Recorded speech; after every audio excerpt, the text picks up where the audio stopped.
derrière des murs clos, lors de cérémonies anciennes chargées de symboles. Les hommes votent, choisissent, décident. Un nom émerge. Un trône se remplit, une foule applaudit.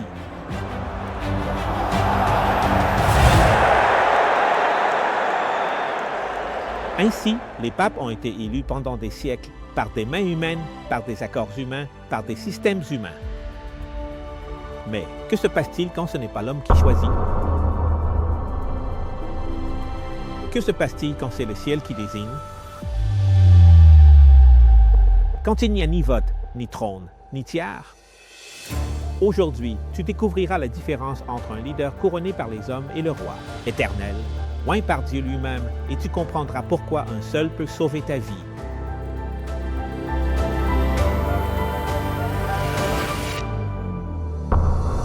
Du cœur de Rome, là où les dirigeants religieux et politiques sont pleurés et les trônes laissés vides, le pasteur Duran nous guide à travers une série de messages qui ébranlent la conscience, mais qui nous emmènent au-delà du deuil et au-delà de l'histoire, vers le seul qui a vaincu la mort.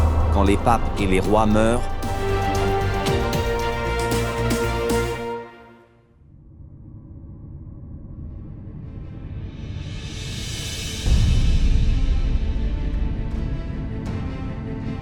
au fil de l'histoire, au fil du temps, les hommes ont choisi leur leader de bien des façons, et presque toujours en reflétant leurs propres limites.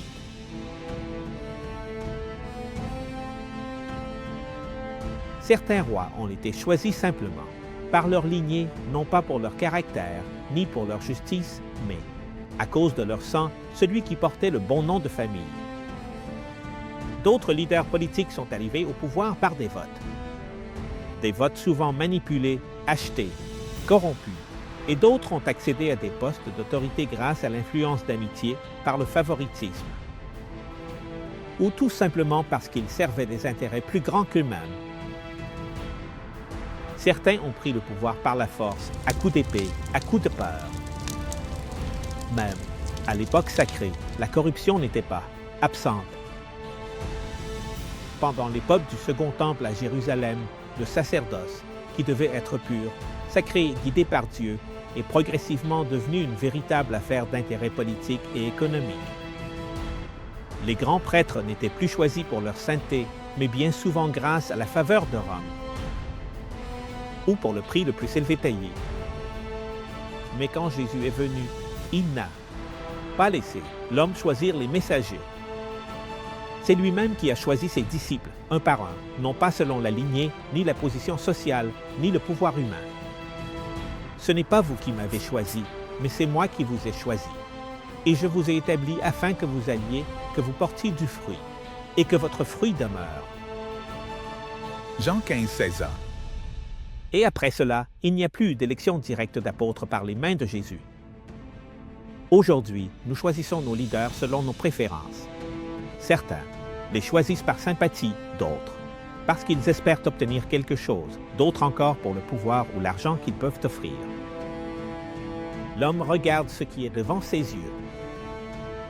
L'homme voit l'apparence, les connexions, le pouvoir visible. Car l'Éternel ne regarde pas ce que regarde l'homme, car l'homme regarde à ce qui frappe les yeux, mais l'Éternel regarde au cœur. 1 Samuel 16, 7. Les hommes choisissent par convenance, Dieu choisit selon la vérité.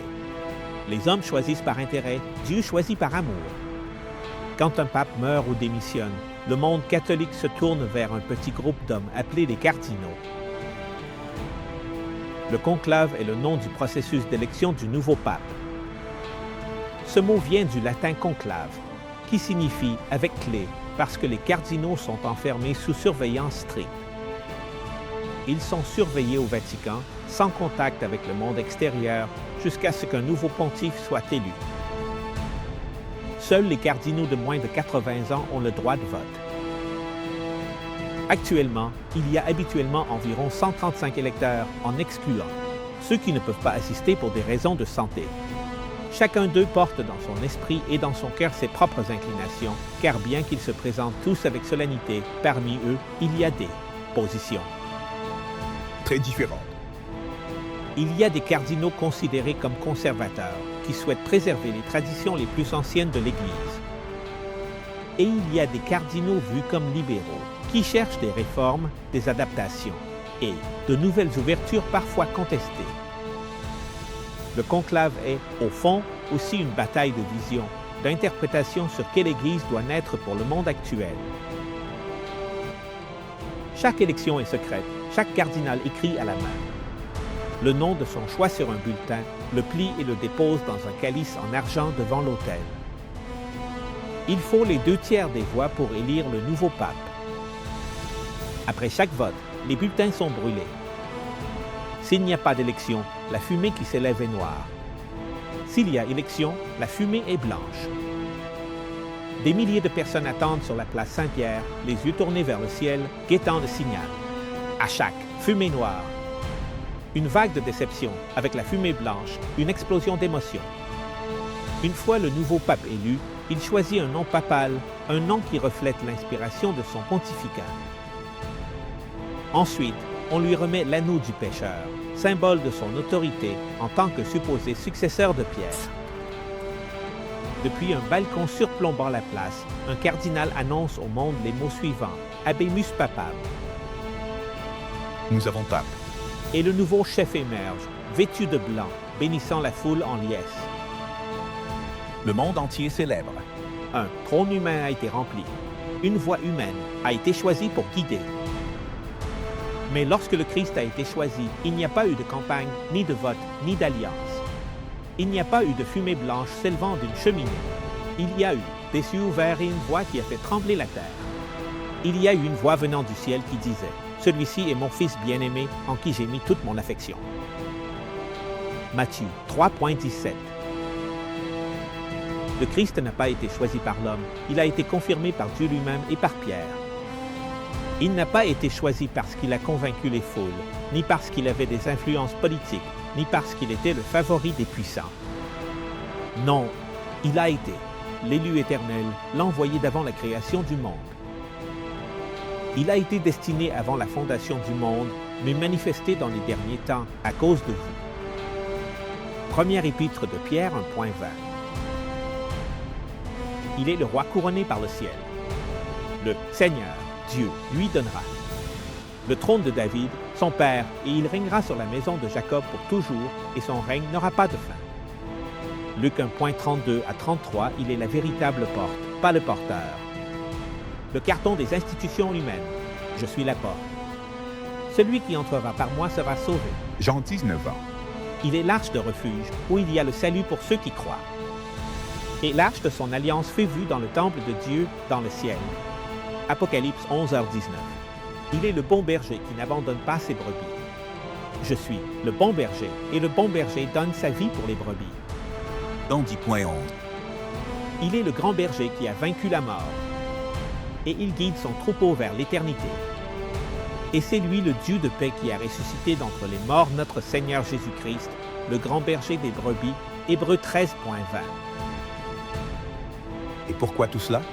Parce qu'il est éternel, le baume pour la vie blessée, le refuge pour l'âme fatiguée, le seul qui n'a pas besoin de couronne faite de main humaine, car il porte sur sa tête de nombreuses couronnes éternelles. Et sur sa tête, il avait de nombreuses diadèmes et il portait un nom écrit que nul ne connaissait, sauf lui-même. Apocalypse 19h12. Tandis que les hommes choisissent ces couronnes des chefs qui passent, le ciel a couronné un roi qui demeure, un roi qui ne meurt pas, un berger qui n'abandonne pas, un sauveur qui ne faillit jamais. Christ est l'élu, Christ est le couronné, Christ est le chemin, la vérité et la vie. Et aujourd'hui, son royaume reste ouvert pour toi. Dans l'Ancien Testament, le grand prêtre était le pont entre Dieu et le peuple.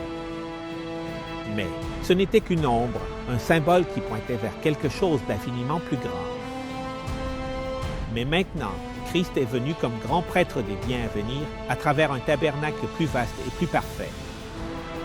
Non fait de main d'homme, c'est-à-dire non de cette création. Hébreux 9.11 Jésus ne sert pas dans des temples terrestres. Son sacerdoce est céleste et éternel. Nous n'avons pas besoin de médiateur humain. Nous n'avons pas besoin de voie terrestre pour remplacer le Sauveur. Le Christ lui-même est notre seul intercesseur, car il y a un seul Dieu et un seul médiateur entre Dieu et les hommes. Jésus-Christ, homme, 1 Timothée 2.5. Entre toi et Dieu, il n'y a pas de trône humain, il n'y a pas de couronne humaine, seul le Christ intercède. Pendant que les hommes élèvent des temples et des autels, le Christ, lui, officie dans le véritable sanctuaire, au ciel même, pas dans des copies, pas dans des ombres, mais dans la présence même de Dieu. Nous avons un tel souverain sacrificateur qui s'est assis à la droite du trône de la majesté dans les cieux, ministre du sanctuaire et de ce véritable tabernacle que le Seigneur a dressé, et non l'homme. Hébreux 8, versets 1 à 2. Le ministère du Christ ne dépend pas des structures humaines. Son sacerdoce est éternel, parfait et souverain. Beaucoup aujourd'hui promettent le pardon en échange de pénitences humaines, de cérémonies, de rituels. Mais un seul a la véritable autorité pour pardonner, et il l'a démontré sur la terre, et il le confirme dans le ciel. En effet, afin que vous sachiez que le Fils de l'homme a le pouvoir sur la terre de pardonner les péchés, il dit alors au paralytique, « Lève-toi, prends ton lit et retourne chez toi. » As-tu 9 ici? Le pardon ne s'achète pas, ne se négocie pas, il se reçoit directement du Christ. Aujourd'hui, si nous avons été appelés, si nous avons été envoyés, si nous portons son message, ce n'est pas parce que nous avons des mérites personnels, c'est parce que lui, dans sa grâce infinie, nous a fait prêtres de son royaume. Et il nous a fait rois et prêtres pour Dieu, son Père. À lui soit la gloire, la puissance pour les siècles des siècles. Mais Apocalypse 1.6. Le mérite est à lui, la puissance est à lui, la victoire est à lui. Nous ne sommes que des porteurs de sa lumière, parce que c'est lui l'agneau glorieux qui nous a lavés, nous a rachetés et nous a envoyés. Pendant que les hommes construisent des trônes qui s'effondrent, le Christ bâtit un royaume qui ne sera jamais détruit. Il est notre grand prêtre, notre intercesseur, notre roi, notre rédempteur et notre tout. Dans ce monde où les hommes choisissent pour le pouvoir, l'argent, l'influence, l'apparence, Jésus choisit d'une façon différente. choisi par amour. Il ne te choisit pas pour ton nom de famille. Il ne te choisit pas pour ton statut. Il ne te choisit pas pour tes pénitences. Il ne te choisit pas pour le nombre de prières que tu as faites. Il ne te choisit pas pour ton passé ni pour ton présent. Il te choisit parce qu'il t'aime, tout simplement parce qu'il t'aime. Il t'appelle éternellement et véritablement tel que tu es, blessé, fatigué, coupable, vide, sans masque, sans déguisement. Mais ce n'est pas pour te laisser comme tu es, c'est pour te rendre nouveau, pour te restaurer à son image, pour transformer ton histoire en une histoire de vie.